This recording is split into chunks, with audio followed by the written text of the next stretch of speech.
بسم اللہ الرحمن الرحیم۔ اب آپ عزیز احمد کے ناولٹ جب آنکھیں آہن پوش ہوئیں کا 8واں ایپیسوڈ سماعت فرما رہے ہیں۔ تیمور کروٹیں بدلتا رہا اور یاد کرتا رہا، ایک شاہ، ایک فرزین اور 20 مہرے، 20 رفیق جو اس کے ساتھ تھے، اور اس کی فرزین، اس کی فرزانہ ملکہ اولجائی ترکان آغا جو سیاہ لباس پہنے تھی، جس کی دونوں چوٹیاں ہندو سنت کے افمیر کی طرح بل کھاتی جا رہی تھی۔ وہ اس غربت، اس بے مقصد سفر میں بھی برابر ہنستی ہنساتی جا رہی تھی۔ آج مجھے یقین ہے کہ سلطان سے ملاقات ہوگی، اس نے ایک بڑی شگفتہ ہنسی ہنس کر کہا۔ یہ تو روز کہتی ہے، جس دن سے ہم نے سمرقند چھوڑا ہے۔ روز جھوٹ موٹ کہتی تھی، آج سچ مچ کہتی ہوں۔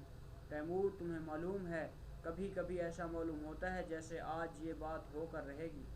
اس کی وجہ پوچھو تو کچھ سمجھ میں نہیں آتا، مگر یقین سا ہوتا ہے کہ یہ بات آج ہو کر رہے گی۔ آج صبح میں سو کر اٹھی، جب میں نے تمہیں اور کومیس دی تو اسی وقت سے مجھے یقین تھا کہ آج سلطان حسین ضرور ملے گا۔ تیمور کا منہ فکر اور سوچ سے سوجا ہوا تھا۔ اس نے زور سے ہوں کہا۔ اس کی طرف جھک کے اولجائی ترکان آغا نے دیکھا اور اس نے ایک لہجہ کے لیے لگام کھینچ لی۔ اولجائی کے کانوں کے دونوں آویزے جو چینی موتیوں کے تھے جھولا جھولنے لگے، اس کی زلفیں سینے پر لہرا گئیں، اس کی آنکھوں میں محبت اور شرارت کی ملی جلی چمک تھی۔ آج وہ خاک کے تلے ہمیشہ کے لیے سو رہی تھی۔ وہ ہنسی، اس کے دانت موتیوں کی طرح چمکے۔ اس نے پھر پوچھا، کیا سوچ رہے ہو؟ کچھ نہیں، مرد ہمیشہ سوچتے رہتے ہیں اور کبھی نہیں بتاتے کہ کیا سوچتے ہیں۔ زیادہ سوچو گے تو گھوڑا لگام توڑ کے بھاگ جائے گا۔ تیمور کے چہرے کی سختی ذرا کم ہوئی اور بے اختیار مسکرایا۔ اطمینان سے اولجائی پھر زین پر زین تن کر بیٹھ گئی اور اس نے اور تیمور نے لگام کھینچ لی۔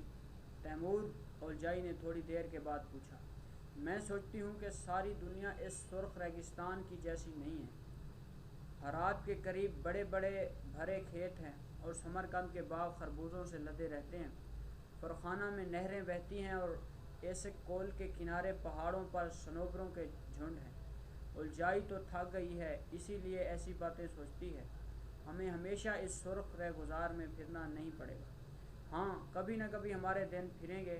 اولجائی نے کہا، تم میرے لیے شہر سبز میں ایک باغ بنوا دینا، وہاں میں جہانگیر کے ساتھ رہوں گی اور وہاں جہانگیر لکھنا پڑھنا سیکھے گا۔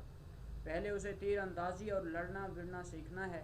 تیمور نے کہا، خیر یہی صحیح، اور میں اس باغ سے باہر نہ نکلوں گی۔ آج وہ ایک باغ میں ہمیشہ کے لیے گہری نیند سو رہی تھی۔ قزل قم کا بے پایاں سفر، بے اندازہ آوارہ گردی ختم ہو چکی تھی، اور یہ یاد کر کے تیمور کا سینہ جل اٹھا اور اس نے گہری ٹھنڈی سانس لی۔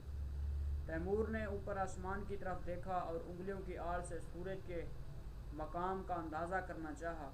ابھی اور کتنا دن باقی تھا، معلوم نہیں، رات ریت کے ٹیلوں پر ہی گزرنی پڑے گی یا کہیں کوئی نخلستان مل جائے گا۔ آسمان پر آفتاب بہت گرم تھا اور سر پر خود تپ رہا تھا۔ تیمور نے خود کو سر سے اتار کے کیسے میں رکھا اور سر پر کراکل کی ادنا قلع پہن لی۔ پھر ایک ٹیلے سے اس نے ریگ اور پتھر کے سمندر کی طرف دیکھا جسے قزل قم کہتے ہیں۔ ہر طرف لال لال ریت، زمین پر، ہوا میں، آسمان پر، ہر طرف ریت کی سرخی۔ حالانکہ آسمان کا رنگ نیلا ہونا چاہیے اور ہوا کو بے رنگ ہونا چاہیے، لیکن گرم ہوا کے جھکڑ ہر طرف لال لال ریت کو اڑا رہے تھے۔ زمین اس طرح تپ رہی تھی جیسے تنور پر کوئی نان کی جگہ مٹی کی ٹکیاں پکائیں۔ اس بنجر ریت کے سیلاب اس طرح اٹھتے جیسے سمندر کی موجیں ننھی ننھی ہزاروں لاکھوں کنکریاں پانی کے قطروں کی طرح بکھرتی اور ٹیلوں کے پسلیاں کھود کے ان میں جذب ہو جاتی۔ جہاں زمین زیادہ پتھریلی تھی، گرمی سے چٹانیں چٹک گئی تھی، کیونکہ یہ صدیوں کی گرمی تھی جسے سرما کا برف کبھی ٹھنڈا کر سکتا، کبھی ٹھنڈا نہ کر پاتا۔ آفتاب نصف النہار کے قریب پہنچ رہا تھا اور ریت کے جھکڑوں سے ایک دھندلی سی پھیل گئی تھی۔ سرخ سرخ دھند جس میں 1000 قدم آگے کی چیز ایسے نظر آتی جیسے کسی دوسری دنیا میں ہو۔ آنکھیں معلوم ہوتا تھا کہ ابل پڑیں گی۔ اولجائی نے اپنے سر پر کپڑا باندھا اور ایلچی بہادر سے تھوڑا سا پانی مانگ کے اسے تر کیا۔ پانی کے کٹورے کی تہہ میں ریگ کے ننھے ننھے ذرے بیٹھ گئے تھے۔ اس ریت کو پانی میں حل ہونا گوارا نہ تھا۔ معلوم نہیں ہوا ہوا میں کس طرح تحلیل ہو جاتی تھی، جیسے کسی اور دنیا میں کوئی خوشگوار سی لکیر ابھرے۔ ریت کی جھلستی ہوئی لال لال دھند کے اس پار کبھی کبھی کسی نیم خشک نخلستان کے کنارے سوکھی ہوئی گھاس پر دور تک نظر آتی اور گھوڑے بے اختیار ہنہنانے لگتے۔ سب سے پہلے ایلچی بہادر اور اس کے بعد اور رفیق گھوڑوں کی مرضی کو مان لیتے اور لگامیں ڈھیلی کر دیتے، اور جتنی دیر گھوڑے گھاس چرنے خشک بے نم بے روغن گھاس کو میز کا ایک دور چلتا اور لدے ہوئے گھوڑوں کی پیٹھ سے خرچیاں اتار دی جاتی جن میں خشک کیا ہوا نمک دار گوشت تھا۔ سب اس مزیدار گوشت کو چباتے، پھر بڑی احتیاط سے لدی ہوئی مشقوں سے پانی کٹوروں پر یا کٹوروں میں بھر بھر کے تقسیم کیا جاتا۔ پانی کو میز اور گوشت دونوں سے زیادہ قیمتی تھا، کیونکہ اس گرمی میں پیاس بہت لگتی تھی اور ٹھنڈے پانی کے چشمے یا سوکھی ہوئی ندیوں کی تہہ میں نخلستانی سبزی کے ٹکڑے بہت دور دور تھے، اور گھوڑے اور بار برادری کے ٹٹو کو میس نہیں پیتے تھے، لیکن پانی کے بغیر ان کا گزارا نہیں تھا۔ آج بھی ایسی ہی ایک لکیر نظر آئی۔ ایلچی بہادر نے اپنے گھوڑے سے امتزاج کے لیے لگام ڈھیلی چھوڑی اور گھوڑے نے اس سبز لکیر کا رخ کیا ہی تھا کہ ایلچی بہادر نے لگام پھر پوری قوت سے کھینچ لی، اور گھوڑا غصے اور قرب سے دانت نکال کر ہنہنایا۔ اس کی گردن تھپک کے ایلچی بہادر نے للکار کے کہا، امیر، یہ کسی پرانی ندی کا کنارہ ہے، گھاس بھی سبز ہے، اس لیے پانی ہوگا، لیکن گھاس کے اس پار کسی کے جانور چل رہے ہیں۔ تیمور نے ریت پر سورج کی جگمگاہٹ سے بچنے کے لیے پیشانی پر ہاتھوں کی چھتری سی بنائی اور کہا، مجھے تو صرف گھوڑے ہی نظر آتے ہیں، ممکن ہے بھیڑ بکریوں کا ریوڑ قریب ہو، اگر ہے تو یہ جانور ترکمانوں کے ہوں گے، احتیاط سے آگے چلو۔ کاررواں فی الفور فوجی دستہ بن گیا۔ صرف 20 مہرے پہلے تو اسلحے سے لدے ہوئے ٹٹو روکے گئے اور چشم زن میں تیر سب میں تقسیم ہو گئے۔ سب نے کمانیں کڑی کی، گھوڑوں کی چال بدلی گئی، اور جنگ کے عادی گھوڑے بھی سمجھ گئے کہ اس سبز گھاس تک پہنچنے سے پہلے محنت اور زحمت ہے، اور پھر ایک ریلے میں اس دھند سے گزر کے یہ 22 سوار ہری ہری گھاس تک پہنچے جو گھوڑوں کے ٹخنوں کے برابر اونچی تھی۔ یہاں میلی نم مٹی اور دلدل میں درختوں اور بیلوں کا ایک جھنڈ بھی تھا، جو معلوم نہیں اس سینکڑوں فرسنگ ملبے ریگستان میں کیسے زندہ تھا۔ جن سواروں کے گھوڑے چر رہے تھے وہ اپنے گھوڑوں کی طرف لپک کر ان پر سوار ہونے لگے، اور انہوں نے بھی اپنی کمانیں کڑی کی۔ اتنے میں اپنے تیز چھلانگیں مارتے ہوئے گھوڑے کی رکابوں پر تقریباً نیم استادہ ہو کر اولجائی چلائی، سلطان حسین، سلطان حسین! کڑی کمانیں ڈھیلی ہو گئیں، ایک ملا جلا مرحبا کا شور بلند ہوا، گھوڑوں کی سرپٹ چال دھیمی ہو گئی، تیر ترکشوں میں واپس چلے گئے، اور اولجائی سب سے پہلے اپنے گھوڑے کو لے کے اپنے بھائی سے لپٹ گئی۔ اس کا جسم وزنی تھا، تیمور کو اس کی پھرتی پر حیرت ہوئی۔ اس نے سلطان حسین کو گھسیٹ کے گھوڑے سے اتارا اور چلا کے اس نے تیمور سے کہا، حالانکہ چلانے کی ضرورت نہیں تھی، میں نے کیا کہا تھا کہ آج سلطان حسین سے ملاقات ہو۔ تیمور کو یہ ملاقات یاد تھی بہت اچھی طرح، اسے خیال تھا کہ سلطان حسین سے طعنہ دے گا، چغتائی مغلوں سے دوستی کا۔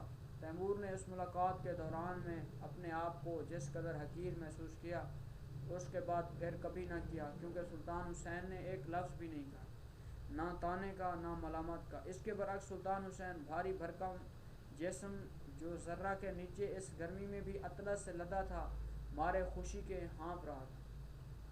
درختوں کے جھنڈ کے پیچھے سے ایک حسینہ اپنے رہوار کی لگام ہاتھ میں تھامے ہوئے نکلی اور بے ساختہ اپنے گھوڑے سے کود کے الجائی سے لپٹ گئی، اور الجائی ہراتی فارسی اور ترکی کا فرق بھول کے بار بار کہتی رہی، شگرم خواہرم۔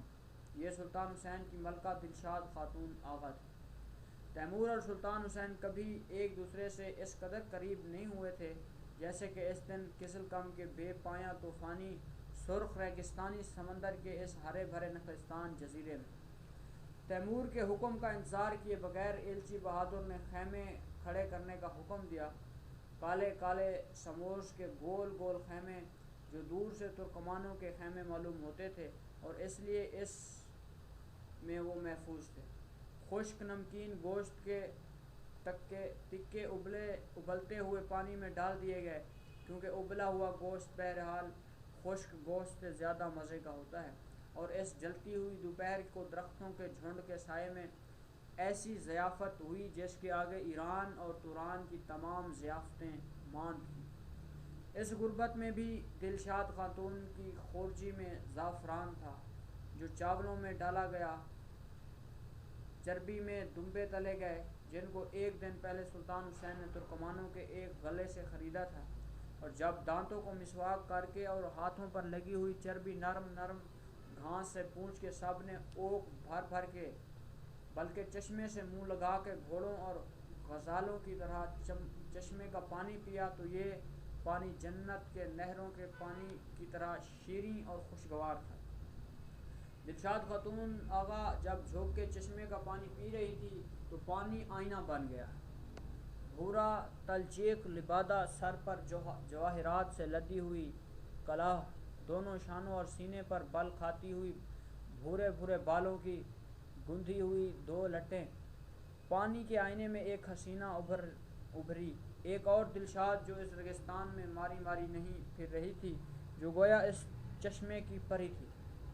یہ سب تشبیہیں الجائی کی تھیں، کیونکہ تیمور نے کبھی دلشاد کو نظر بھر کے نہیں دیکھا، اس قیامت کی طرح گرم لیکن دل فریب دوپہر کو بھی نہیں، اور سلطان حسین کی تو وہ بیوی ہی تھی۔ اس کے عکس کو دیکھ کر شاعری کرنے کی ضرورت نہیں تھی، مگر اپنے بھائی کی تمام بیویوں میں الجائی کو دلشاد ہمیشہ سے بہت پیاری معلوم ہوتی تھی۔